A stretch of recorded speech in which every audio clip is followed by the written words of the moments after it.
അത് ഇത് പെയ്ഫ്റ്റിനിലെ 4-ാമത്തെ പംക്തിയാണ്. നാം ഇപ്പോൾ ഇംഗൾഹൈമിലാണ്. AD 814 ശൈത്യകാലം. ശൈത്യമെന്ന് പറഞ്ഞാൽ മുട്ടത്ത് മഞ്ഞ് വീണ് കിടക്കുന്ന ശൈത്യകാലം. ഒരു പിറവിയെപ്പറ്റിയുള്ള അറിയിപ്പാണ് മിസ് ഡൊണ്ണ ക്രോസ് നമ്മുടെ മുന്നിൽ കൊണ്ടുവരുന്നത്. ഇവിടെ ലേക്ക് ഷോറില്ല, ലിസിയില്ല. നമ്മൾ 9-ാം നൂറ്റാണ്ടിലാണ്. ഗ്രാമമാണ്. പ്രസവ സഹായിനികൾ മാത്രമാണ് പിറവിയിൽ സ്ത്രീകൾക്ക് സഹായഹസ്തവുമായി വരുന്നവർ. ഹ്രോട്ട് റൂഡ് എന്ന് പറഞ്ഞ ഒരു പ്രസവ സഹായിനി തിരക്കിട്ട് ഇംഗൾഹൈമിലേക്ക് വരികയാണ്. അവർ കിതച്ച് ലക്ഷ്യം വയ്ക്കുന്നത് അവിടുത്തെ ഒരു വൈദികൻ്റെ കുടുംബത്തിലേക്കാണ്. പിന്നീട് നമ്മൾ മനസ്സിലാക്കാൻ പോകുന്നത് അനുസരിച്ച് ഒരു ബ്രിട്ടീഷ് വൈദികൻ്റെ, വിവാഹിതനായ ഒരു ബ്രിട്ടീഷ് വൈദികൻ്റെ കുടുംബത്തിലേക്ക് ഹ്രോട്ട് റൂഡ് എന്നു പേരുള്ള ഒരു പ്രസവ സഹായിനി,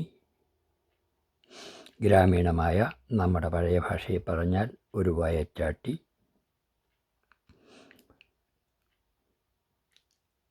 നിറഗർഭിണിയായ ഒരു മാതാവിൻ്റെ വയറ്റിൽ നിന്ന് ഒരു കുഞ്ഞിനെ പുറത്തേക്ക് കൊണ്ടുവരുന്നതിന് സഹായിക്കുന്ന വയറ്റാട്ടി ഹ്രോട്ട് റൂഡ് തിരക്കിട്ട് ഇംഗൾഹൈമിലേക്ക്, അന്നത്തെ ഫ്രാൻസിൽ, ഇന്നത്തെ ജർമ്മനിയിൽ ഓടി നടന്നു വരുന്ന ഭാഗമാണ്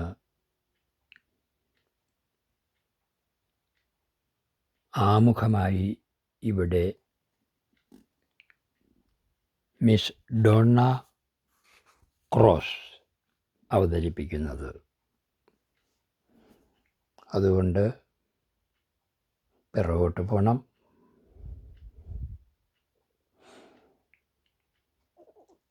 ഇന്നത്തെ ജർമ്മനിയായ അന്നത്തെ ഫ്രാൻസിൽ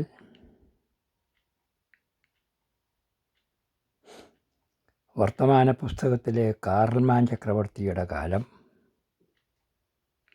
യൂറോപ്പിൻ്റെ തെക്ക് ഭാഗത്ത് സ്പെയിൻ പോലുള്ള സ്ഥലങ്ങളിൽ അറബ് ശക്തികളായ ആൻറ്റി ക്രിസ്ത്യൻ രാഷ്ട്രീയം നടമാടുന്ന കാലം,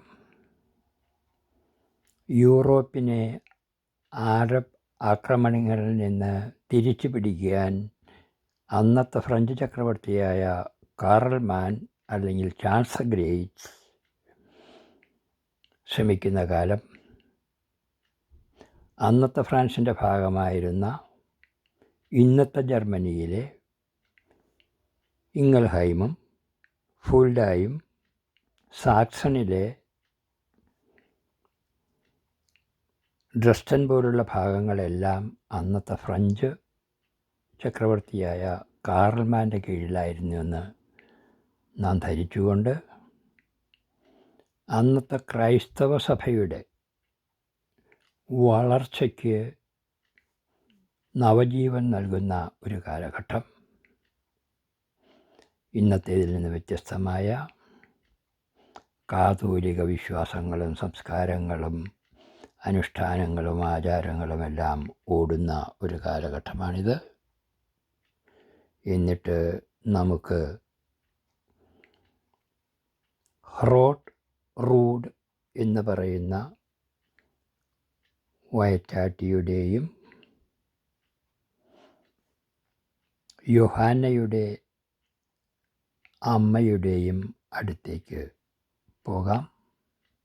എന്താണ് അവിടെ നടക്കുന്നത് എന്നാണ് മിസ് ക്രോസ് ഈ പുസ്തകത്തിൻ്റെ ആമുഖമായ ഈ ഭാഗത്ത് അവതരിപ്പിക്കുന്നത്.